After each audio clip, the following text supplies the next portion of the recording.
Wayanad DCC treasurer NM വിജയന്റെയും മകന്റെയും ആത്മഹത്യയ്ക്ക് പിന്നിൽ സാമ്പത്തിക ഇടപാടെന്ന സൂചന. സുൽത്താൻ ബത്തേരി അർബൻ ബാങ്ക് നിയമനത്തിനായി IC ബാലകൃഷ്ണൻ MLAക്ക് പണം നൽകിയതിന്റെ കണക്ക് സൂചിപ്പിച്ചുള്ള NM വിജയന്റെ കത്ത് പുറത്തുവന്നത് വ്യാജ ഉടമ്പടി രേഖയാണെന്നാണ് IC ബാലകൃഷ്ണൻ പറയുന്നത്. NM വിജയന്റെ മരണത്തിൽ സമഗ്ര അന്വേഷണം വേണമെന്ന് വയനാട് DCC പ്രസിഡന്റ് ആവശ്യപ്പെടുന്നു.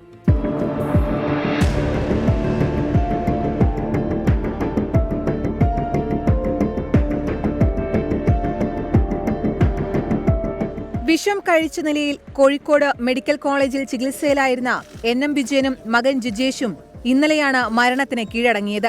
മരണത്തിൽ അന്വേഷണം വേണമെന്നാണ് CPIMന്റെ ആവശ്യം. NM വിജയന്റെ ആത്മഹത്യാക്കുറിപ്പ് കോൺഗ്രസ് നേതാക്കൾ മാറ്റിയതായി സംശയമുണ്ടെന്നും CPIM Bathery area committee secretary R Jayaprakash ആരോപിച്ചു.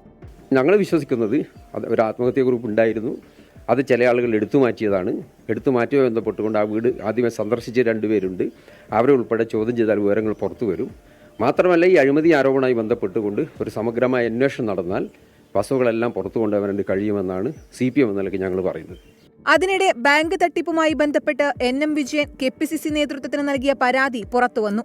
ഉദ്യോഗാർത്ഥികളെ നിയമിക്കാൻ 10 ലക്ഷം രൂപ ബത്തേരി MLA IC ബാലകൃഷ്ണനെ ഏൽപ്പിച്ചതായി പരാതിയിലുണ്ട്. പണമിടപാട് നടന്നതിന്റെ ഉടമ്പടി രേഖകൾ കൂടി പുറത്തുവന്നതോടെ കോൺഗ്രസ് കൂടുതൽ വെട്ടിലായി.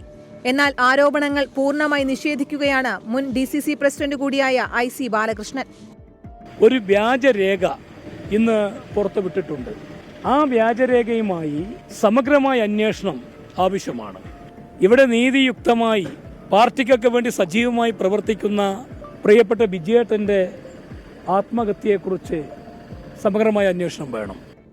ഏതന്വേഷണത്തെയും സ്വാഗതം ചെയ്യുന്നതായി DCC പ്രസിഡന്റ് ND അപ്പച്ചൻ. സംഭവം ഉണ്ടാകാൻ എന്ത് കാരണം എന്നതിനെ സംബന്ധിച്ചുള്ളത് അറിയില്ല.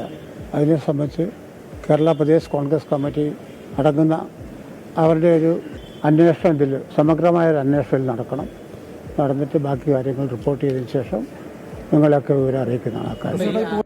കൽപ്പറ്റയിലെ DCC ഓഫീസിലും ബത്തേരി മണിച്ചിറയിലെ വീട്ടിലും പൊതുദർശനത്തിന് വെച്ച മൃതദേഹത്തിൽ നിരവധി പേർ അന്തിമോപചാരം അർപ്പിച്ചു. തുടർന്ന് ഇരുവരുടെയും മൃതദേഹം വീട്ടുവളപ്പിൽ സംസ്കരിച്ചു. 24 കോഴിക്കോട്.